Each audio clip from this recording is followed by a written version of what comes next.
지표면 위는 78%의 질소와 21%의 산소가 주성분으로 구성된 공기층으로 둘러싸여 있으며 지구온난화의 주범으로 주목받고 있는 이산화탄소는 0.9%를 차지하고 있는 아르곤가스보다도 적은 0.04%의 농도에 불과합니다.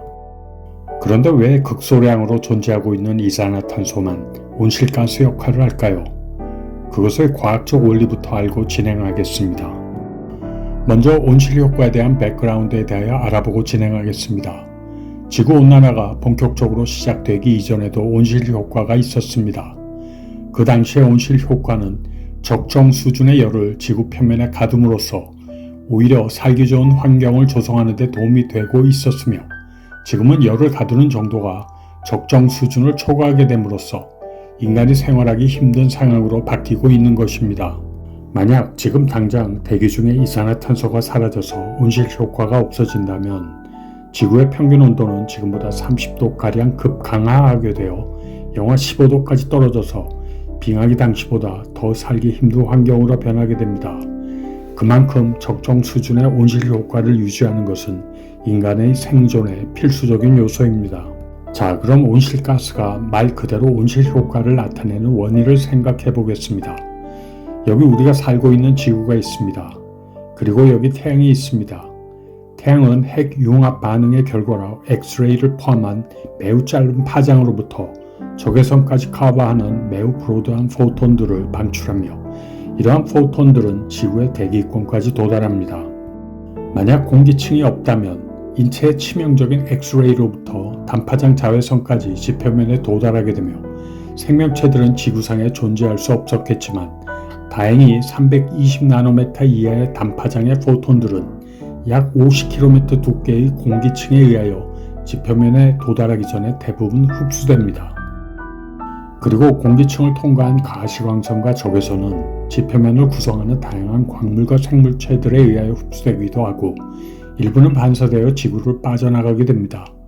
지표면에 흡수된 빛은 결국 열로 변하므로 지구를 빠져나가는 빛의 상당 부분은 적외선 영역의 장파장 포톤들이 대부분을 차지하고 있습니다. 이 부분이 온실효과를 이해하는 데 상당히 중요한 사실입니다. 앞에서 언급한 것을 스펙트럼을 보면서 설명하겠습니다. 그림에서 보듯이 지표면에 도달한 빛의 파장은 가시광선을 포함하는 단파장 영역이 주성분인 반면 지표면에서 반사되어 나가는 빛은 주로 적외선 영역의 장파장입니다. 그 이유는 이해하는 데 어렵지 않습니다. 청색, 녹색, 그리고 빨간색 성분을 함유한 백색의 태양광이 지표면에 도달한 후 처음 부딪힌 물체가 붉은색을 띠고 있다고 가정하겠습니다. 태양에서 지표면에 도달한 백색광의 성분 중 붉은색만을 제외하고 나머지 파장의 포톤들은 이 물체에 의하여 흡수된다는 의미입니다. 그러므로 흡수되지 않은 붉은 파장을 갖는 포톤만이 우리 눈이 감지를 하는 것이며 흡수된 포톤들은 그 물체 내에서 모두 열로 변환되어 외부로 방출됩니다. 만약 공기층에 이산화탄소가 없다면 발생된 적외선 영역의 포톤들은 대부분 지구를 탈출하여 우주 속으로 사라져버릴 것입니다. 그렇게 된다면 앞에서 언급했던 바와 같이 지표면의 평균 기온은 섭씨 영하 15도로 급강하하게 됩니다. 온실효과가 사라져버린 결과입니다.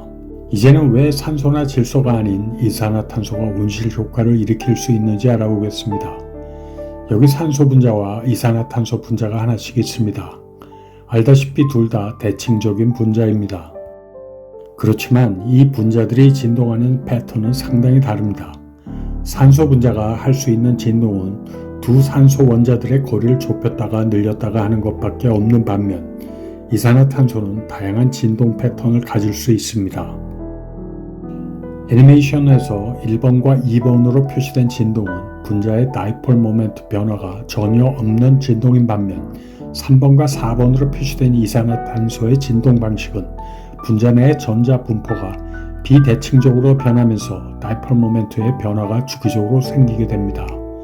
3번으로 표시된 진동 방식은 1초에 7조에 해당하는 진동 주기를 가지며 4번으로 표시된 진동 방식은 1초에 2조 회에 해당하는 진동 주기를 가지고 있습니다. 다이폴 모멘트가 주기적으로 변한다는 것을 좀 더 구체적으로 설명하겠습니다. 두 개의 산소 원자로 이루어진 산소 분자의 대칭점은 여기 있습니다. 그리고 전기를 끌어들이려는 전기 음성도가 동일한 산소 두 개로 구성되어 있으므로 전자는 두 개의 원자에 동일하게 분포되어 있으며 산소 분자가 진동을 하더라도 대칭점 기준으로 전자 농도의 변화는 없습니다. 다시 말하자면 동일한 크기를 가지고 서로 반대 방향의 다이폴이 캔슬됨으로써 다이폴 모멘트가 0이라는 의미입니다. 이번에는 이산화탄소 분자입니다. 가운데 탄소 원자를 중심으로 산소 원자가 대칭적으로 위치해 있기 때문에 이 상태에서는 이산화탄소의 무게 중심을 기준으로 전자 농도는 동일합니다. 물론 산소의 전기 음성도가 크므로 탄소보다는 양쪽의 산소 원자 쪽으로 전자는 더 몰려 있겠지만 완전한 대칭 구조를 이루며 대칭적인 진동 상태에서는 다이폴 모멘트가 0이며 아무런 변화도 없습니다. 그러나 이산화탄소가 3과 4에서 나타낸 비대칭적인 진동을 할 경우에는 탄소 원자를 중심으로 전자의 농도는 주기적으로 변하게 됩니다. 3번의 경우는 전자 농도가 왼쪽의 산소 원자와 오른쪽의 산소 원자에 번갈아 가면서 집중되며 4번의 경우는 탄소를 중심으로 전자가 아래 방향으로 치우치다 다시 위로 올라가게 되면서 분자의 다이폴 모멘트에 변화가 생기게 됩니다. 자, 이제 이산화탄소가 포톤과 어떤 인터랙션을 할 수 있는지 살펴보겠습니다. 지표면에서 열로 변하여 방출되고 있는 적외선 영역의 포톤 하나가 지구를 빠져나가고 있습니다. 그런데 포톤은 입자와 파동의 성질을 동시에 가지고 있으므로 날아가는 포톤을 파동의 형태로 표시하겠습니다.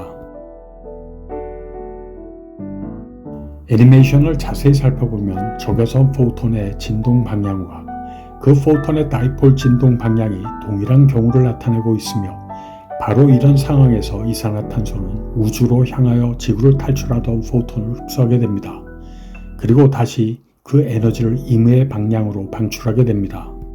다이폴의 진동 방향이 다른 이산화탄소는 적외선 포톤 웨이브의 진동 방향과 다를 경우 포톤을 흡수하지 못하지만 이산화탄소 분자는 빠르게 움직이면서 회전을 하므로 회전 방향이 포톤의 진동과 일치할 경우 역시 이산화탄소의 다른 식의 진동 방식 역시 적외선을 흡수하게 됩니다.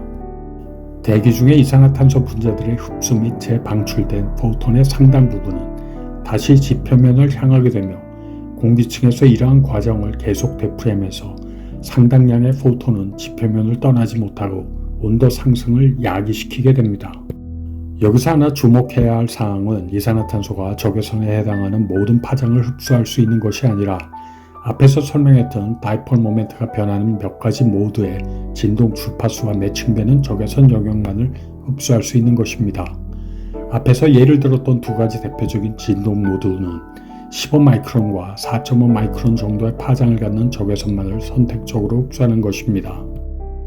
그러므로 만약 공기층에 질소와 산소 그리고 이산화탄소만 존재한다면 적외선 영역의 파장 중에서 일부만을 흡수할 수 있으므로 온실 효과는 그리 크게 나타나지 못할 것입니다. 그럼에도 불구하고 온실 효과가 크게 나타나는 이유는 공기 중에 다량의 물이 포함되어 있기 때문입니다. 이산화탄소가 지표면의 온도를 상승시키면 대기 중에 수증기 농도가 증가하고 수증기는 상당 부분의 적외선 파장을 흡수할 수 있으므로 증폭된 온실 효과를 나타내게 됩니다. 그림에서 보듯이 물 분자는 이산화탄소에 비하여 적외선의 상당 부분에 해당하는 영역을 흡수할 수 있으며 그 이유는 물 분자의 비대칭적인 진동 방식이 이산화탄소에 비하여 다양하기 때문입니다. 이산화탄소가 지구온난화의 주범이라면 대기 중의 수증기는 가장 난폭한 행동대장 역할을 하고 있는 것입니다. 오늘 영상은 여기까지입니다. 안녕히 계십시오.